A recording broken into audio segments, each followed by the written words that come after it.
Welcome to the Marshall News and View Show. I'm Elaine Conyers, and today our special guest is Michele Leininger. Did I pronounce that right? Leininger. Leininger. Perfect. Thank you. And she is our present library director for the Lyon County Marshall Library. And she's already been here for about 6 months, right? You came in About 4 months. Oh, excuse me, 4 months. And it seems longer than that. It does. And you fit right into the community and into the job, and people really appreciate that. So give us a little background first. Where were you employed before you came to Marshall? I have actually been in public libraries for almost 25 years. Oh. So for a long time Yes. I worked in public libraries. My immediate past job was actually as a student. I had gone back to graduate school at the University of Pittsburgh. Okay. I was able to take some time to explore a doctorate degree, and I did graduate with my PhD in December of 2014. Well, congratulations. Thank you. And I stayed there and did a little more work for Yes. the information school, and actually still teach for them online in the Library and Information Science program there. And I also did some consulting work with some libraries there, most notably the Carnegie Library of Pittsburgh. Okay. So I tried to keep my hand in public libraries. Sure. Yes. Prior to going to Pittsburgh, I was actually at the Pierce County Library System in Tacoma, Washington. Okay. And then before that, I worked at 2 different libraries in Iowa, Des Moines Public Library, and then also at the State Library. Oh, okay. For a number of years. Okay. Now I have to ask you this, since you came from the East Coast, whatever brought you to this flat prairie? It's interesting. That was actually one of my interview questions. Why do you want why do you want to come to Marshall? Right. Actually, I grew up in Iowa, so Okay. it's coming back home to a certain extent, and I also went to college in Minnesota. So it's actually a coming home as opposed to moving new. That is great. Yes, It is. you know, many times we like to go back to our roots. It because is. that's what we are first introduced to, and we kind of like to go back to it. Yes. And I will say, living on both coasts over the last 8 years, it's nice coming back. I know for many of us, if you grow up in the Midwest and you don't always leave, you just stay where you are, sometimes it gets a little it's hard to appreciate because you're used to it. But I will say, after living on both coasts, I truly appreciate the Midwest again. I'm happy to be back. Good. Well, we're certainly happy to have you, and you have brought with you many things that will grow our library system. So what are you kind of working towards, or what are you doing right now, and what do you see doing in the future to enhance our library? Well, that's a good question. One of the things that was already in progress when I first started was actually doing some focus groups with various segments of the Marshall and Lyon County populations. Okay. And then they were helping us create a community-wide survey. So we're pleased to announce that we're almost done with our focus groups, and we're looking at the information that we've received from them, and that's helping us build the survey, which we hope to get out to the community members at the end of June. Now, what is the survey about? The survey is about basically an overall view of how people think about the library, how they view the library, how they feel about the library. Okay. But included in there will be some very specific questions, such as, do the hours work? Should we look at different hours? Oh, I see. I've already had a couple people who would love to have Sunday hours, for example, back. I'll Are you raise one my of those? hand those there. Yeah. And we offer a lot of programs and we offer some services. Are there things that we could do better or differently, or that we're not doing at all for particular groups? So that's really what the survey will give us. And between those pieces of information, we will be writing a strategic plan. And we hope to finish that by the end of the year so we can launch our strategic plan in January. Yes. Oh, great. Will there be a grant writing involved with this, or? I suspect there will be a lot of grant writing involved, especially as we look at completely new services that we don't do right now. And in fact, I think that we've already identified some possible foundations and grants that may be out there that would really work with where we think we're going to be headed. Of course, until we get more information from our community members, we won't know for sure. But we think there's actually some good funding out there for us. Good, very good. Well, that's very interesting to keep growing the library like that, because you have very good attendance now, don't you? We do. Fabulous for programs and just using all of our services, such as circulation, which is slowly and steadily grown since I've been there. Program attendance has been very good, and we're getting ready to launch summer reading. So we're all in summer reading mode in this month of May, and we are really excited for summer reading this year because, as you know, we opened our children's wing just last September. So this is the first year where we really have all this space and our full collections back for summer reading. So we kind of don't know what to expect. So we're really excited to see what's going to happen. Now, summer reading is basically for the children, right? And for teenagers. We have two separate programs. So, and you... I know that many people go on vacation right as school gets out. Many people take early vacations. If you don't sign up before, you can sign up anytime up until we finish. And because the school year or the vacation year is long this year, because they get out in May and then school doesn't start till September, we've actually extended our summer reading a couple weeks. So there's plenty of time to sign up. And so those students come in how many times a week? They can come as often as they want. We have programming 4 mornings a week for the children. The teens, we do a little less programming. We do have some programming in the afternoons. And then, of course, we have the reading component, so they can come in and look for books, talk to us about books, and do that part of their program really anytime. Okay, very good. And so are you looking towards developing some other things? Or I know that's those are already 2 big projects. They are 2 big projects. The other one that we've done that's related to that a little bit that will be ongoing is we're re-looking at our collections. We want to make sure that the collections are what our community wants and they fit their needs, both entertainment and education, so information needs. And so with that in mind, one of the pieces that we were already hearing, and I'm sure we're going to hear more of it in our survey, is access to more digital collections. So we already had 2 digital collections. One is called Overdrive, and it allows you to check out and download ebooks, and they do have a few audiobooks in there. Then we also offer something called One Click, which is all audiobooks for children, teens, and adults, all ages. And just a couple weeks ago, we launched a 3rd platform called Hoopla.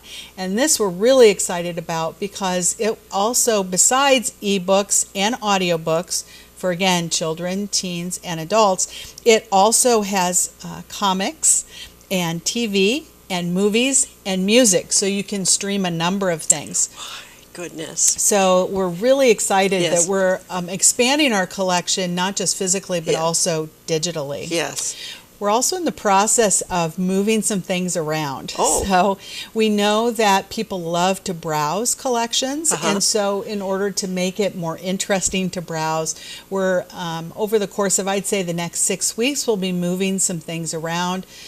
We have a number of new items coming in, and because of that, we needed to expand our new book area. So we're going to allow more room for that. It will also allow us to create some more interesting displays for people to find new things to read and look at. And we've also begun developing something that we're calling our Minnesota collection. Oh, and yes. we're still in the process of identifying what we mean by that and what we want to collect in there.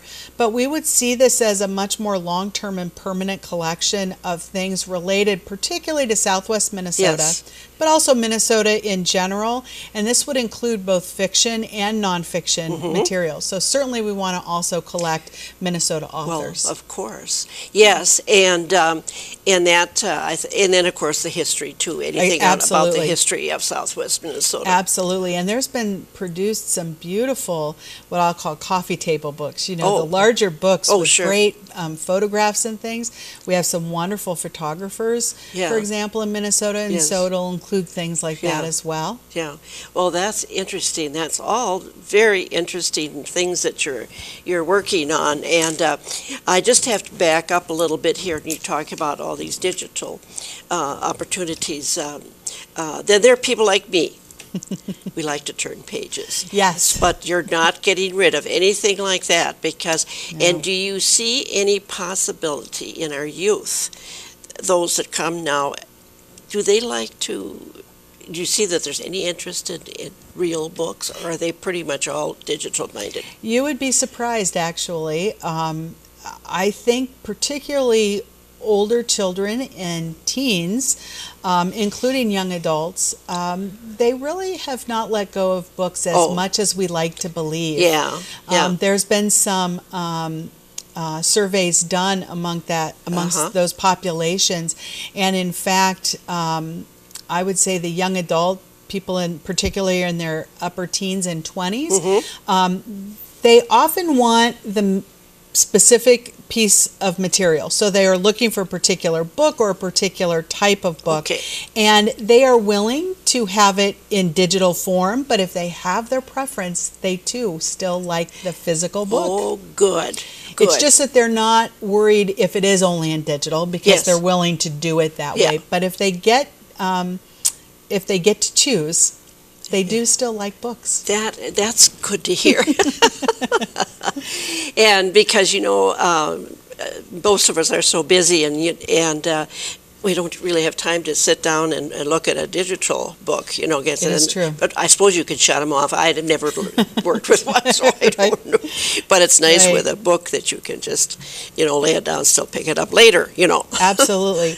One of the nice things about having more digital collections, along with increasing what we have on offer as the physical books and movies and music and all those things, is it gives people a choice. Exactly. What we discover, especially during these summer months when people are traveling, they want to go to their cabin, to the lake and things like that. For those of us who are voracious readers, sometimes if you're going to be gone for a couple weeks, you don't want to carry just a single suitcase with your 10 books that you want to read on vacation. So in that case, we do find more things digitally often get checked out in the summer, so they don't have to carry as much or fly as much and have that weight.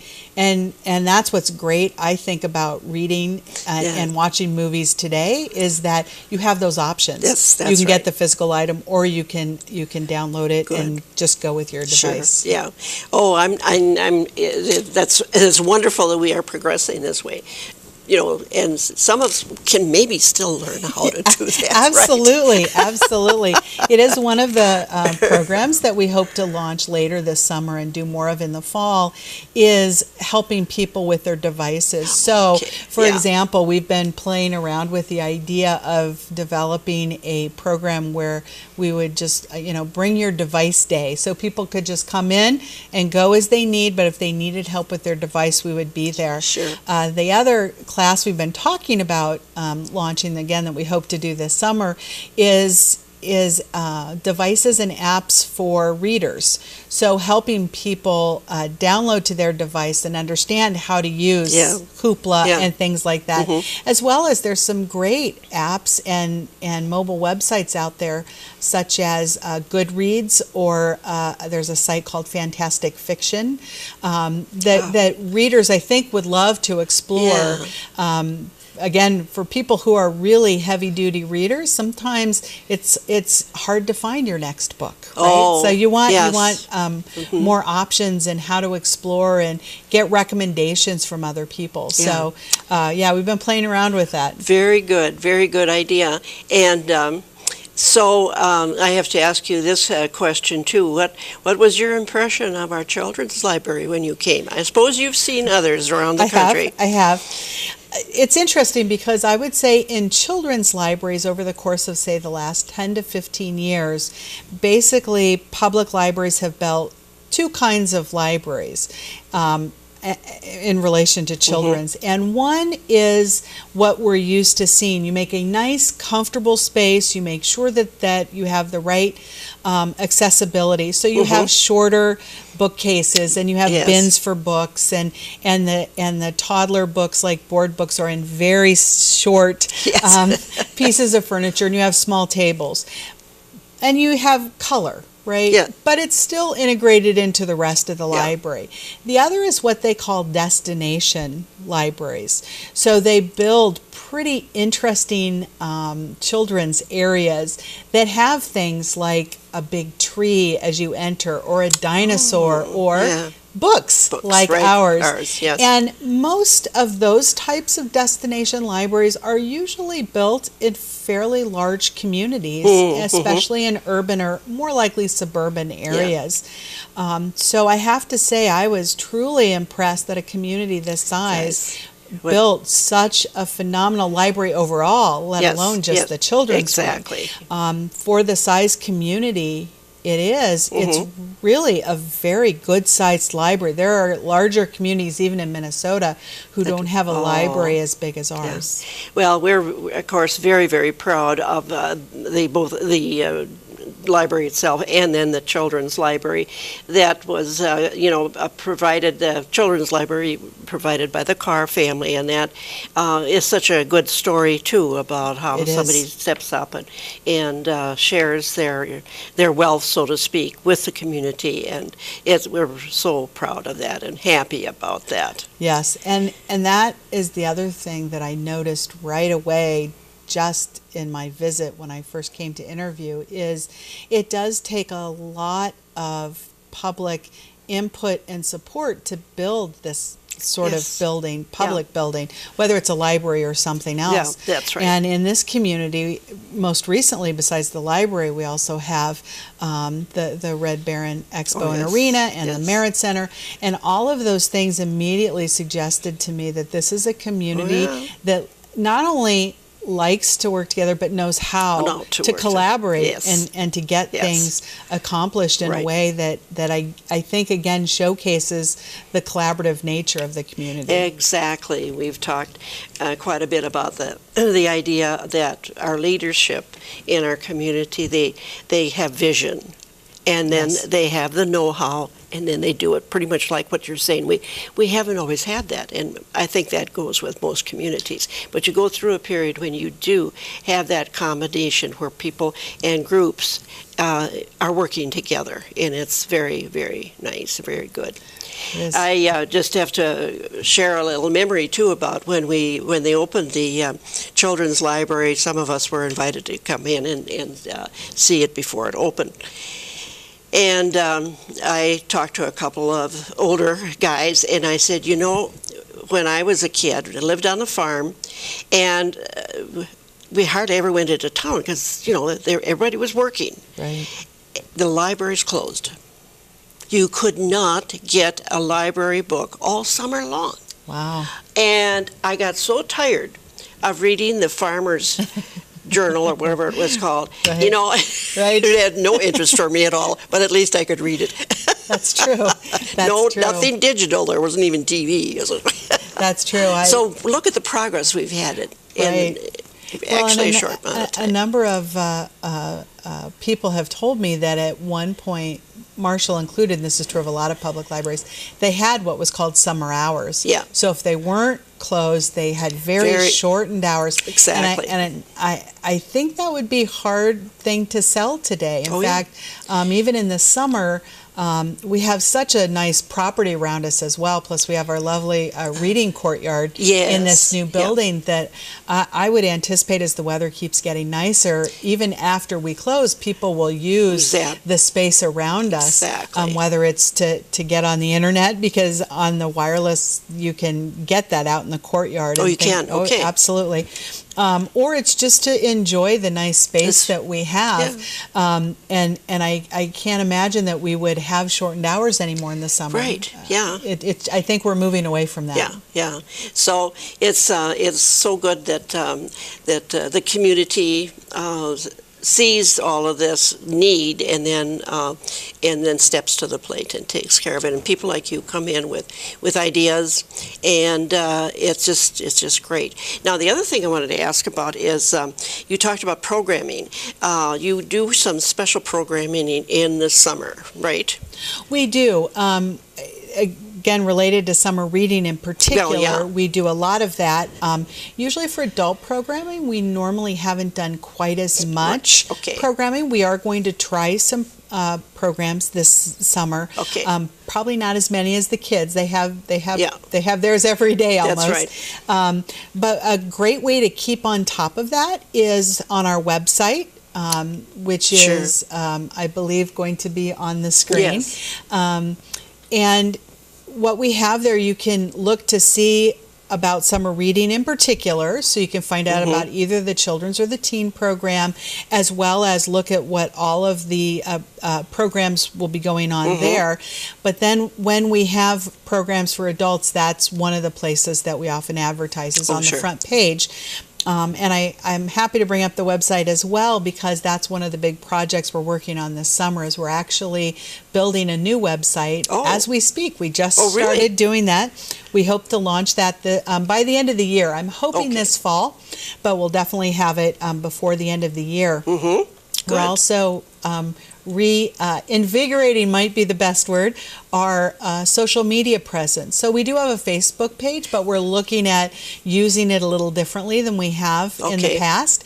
And we're looking at actually getting on a couple other social media platforms. I don't know exactly which ones those are going to be yet. It's most likely, for sure, going to include Goodreads, which is a website, a social website for readers.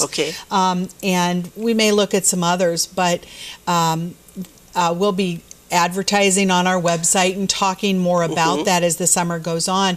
But a great way to find out everything that's going on at the library will be to like us on Facebook and begin to see what we're doing and what we're about. Well, I think that's such a good idea. We can't just rely on our newspaper anymore. We have to use the web. That's for sure. So you can find out, because I know just with the programming that you had over the winter, I really enjoyed many of those, and it's just a nice way to get out, meet with people, and then learn things and enjoy whatever they're doing. So, and that's good to hear. And if you have ideas, we love to hear those as well. So you can certainly, if you're in, mention to any of the staff if you have some ideas or would like to see us bring a particular person in, or just to have an idea for something and we can then explore it. But another way to make sure your voice is heard is through our survey that we're going to be doing. Yeah, exactly. So we do want to hear, because we want to be responsive to exactly what the community wants us to be doing, wants us to be focused on, and programs are a big part of that. We've had great responses in the last year to our adult programs in particular. Yeah, good. So it's very interesting, all that's going on, and it sounds like you enjoy this too, and working with the extended library system that we have, and you're adding to it, so that's just great. I do. I've not worked in a public library in Minnesota before, and Minnesota public libraries operate a little differently than they do in other states, because we have this great thing called our regional library system. So we're a member of Plum Creek. So what's great about that is we have all the materials that are physically in our building. So we have the Marshall building, Ballatin and Cottonwood, but if you look in our catalog, you actually can see all the books all across Plum Creek, and usually within 2 to 5 days, if you put something in as checked in someplace, we can get it here for you, which means we have a much larger collection that would never fit in the building we have. Oh, isn't that? You have access to all of this. Yeah, I never thought of it that way, but I always thought of it that for the smaller communities around us, that this is a really good thing because their smaller libraries aren't going to have all that collection that we have here. And it's interesting that actually people from here get from the other smaller communities. Absolutely. We get delivery twice a week. Yeah. And you'd be amazed at how many books we get in. There are so many books published every year that no library can buy all of them. And because we all have a different interest and have different communities, while there's a lot of overlapping, we all have the best sellers in even the smallest libraries, we don't have all the same things. So really, I think the people in Marshall really also borrow from some of those smaller libraries. Good. That is really good to hear. It is. And that's another example of partnering and collaborating with other communities. I don't know if you've noticed, probably it was already in effect when you came here, our Chamber of Commerce is very active right now. And one day Cal said, I think we should call it the Marshall Area Chamber. And what a difference that has made too, because people from the smaller communities live in a small community where the rent and purchase of houses are lower, but then they work in Marshall. And then, of course, we have all these things like the library and everything that they can come to and participate in. And so it's so good to work together. It is, really. And it really is advantageous for those people who do commute into Marshall, because on certain days when they get back to their community, their library may be closed. Exactly. So it's nice that we can serve them as well, because for 8 hours a day, they're our citizens too. Sure. So like you say too, that some, if they want a particular book, maybe Marshall has it, or Cottonwood has it, whatever. So yes,